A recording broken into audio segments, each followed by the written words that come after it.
Hoy vamos a meternos de lleno en uno de los paisajes más, pero más inquietantes y surreales de la literatura. Es un viaje, sí, un viaje al mero corazón de México. Y todo, guiado por una sola y poderosa promesa. Con estas palabras tan icónicas, arranca todo para nuestro protagonista Juan Preciado. Y lo que parece al principio una simple búsqueda, la búsqueda de un padre, ¿no?, se va a convertir en una verdadera odisea. Una que va a cambiarle por completo la idea que tenía de la vida, de la muerte y sobre todo del pasado. Y es que la misión de Juan, todo esto nace justo aquí, en el hecho de muerte de su mamá, Dolores. No es cualquier cosa, ¿eh? Es un encargo que simplemente no puede rechazar. Una promesa que lo amarra a un destino que, la verdad, él todavía ni se imagina. Pero ojo, que quede muy claro, esto no es un viaje para buscar un abrazo de padre, para nada. La instrucción de su mamá es súper directa. Es una misión para reclamar lo que le corresponde y de paso para cobrarle carísimo, una vida entera de abandono. Así que lo que mueve este viaje es un rencor, una herencia que es tanto de dolor como de tierra. Claro, en la cabeza de Juan, Comala es literalmente un paraíso. Su mamá se lo pintó con una nostalgia, imagínense, una llanura verde, un pueblito todo blanco, lleno de luz. Y esta imagen, esta idea tan idílica, es clave, es fundamental, porque el golpe contra la realidad va a ser, brutal. Y bueno, el viaje arranca.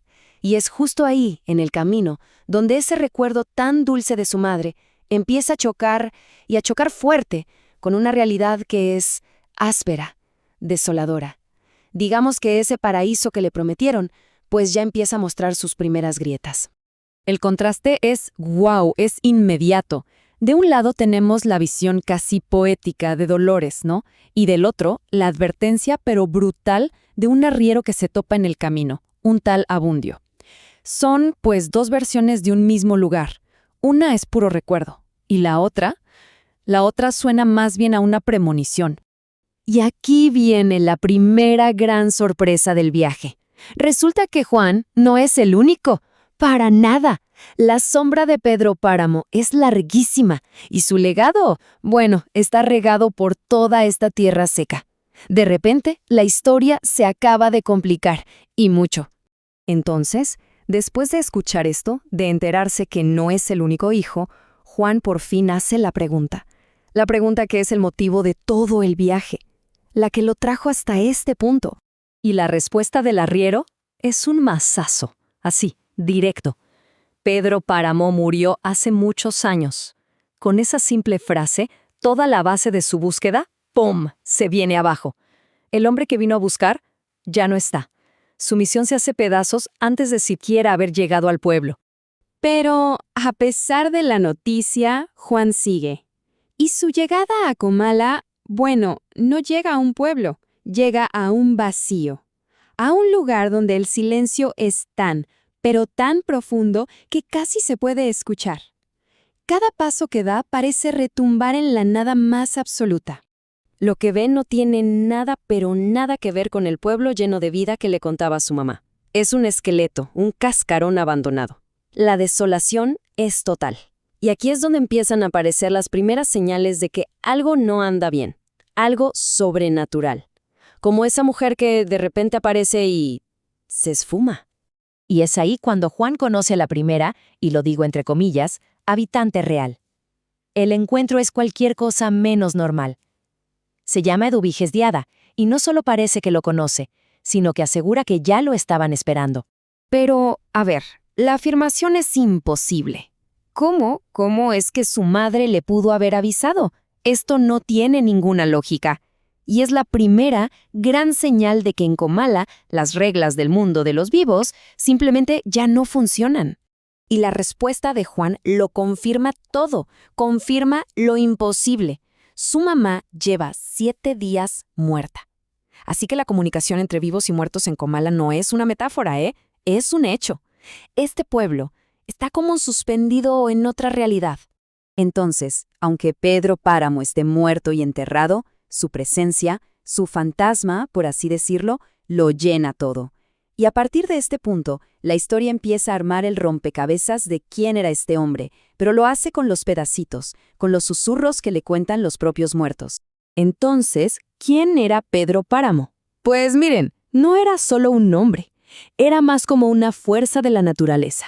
Un poder absoluto que primero le dio forma a Comala y que al final la terminó ahogando.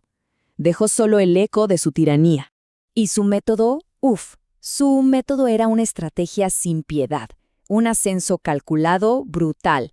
Usó de todo, el matrimonio por conveniencia, el engaño, la violencia, para quedarse con todo, absolutamente todo. Convirtió la región entera en su patio de juegos personal, y sin saberlo, o quizás sabiéndolo, sembró la semilla de la propia destrucción de Comala. Esta frase, lo que le dice a su administrador, lo resume todo, perfectamente. Para Pedro Páramo, no existía una ley que estuviera por encima de su voluntad. Él era la ley. Él hacía las reglas y él las ejecutaba. Un tirano con todas las letras. Y con esto llegamos al punto más alto, al clímax del viaje de Juan. Es el momento en que toda esa energía espectral de Comala, todo lo raro, se vuelve insoportable. Y, al final, se vuelve mortal. Juan por fin se da cuenta de que la soledad de Comala es solo una ilusión. El pueblo no está vacío, está lleno, saturado de los fantasmas del pasado.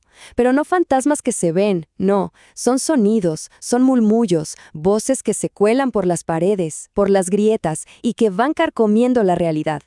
Y es que esa atmósfera tan pesada de Comala, el calor que te ahoga y ese coro sin fin de voces de fantasmas, al final lo derrotan. Su cuerpo, su mente, simplemente ya no aguantan más. Y aquí viene el giro final de su historia. Juan Preciado ha muerto.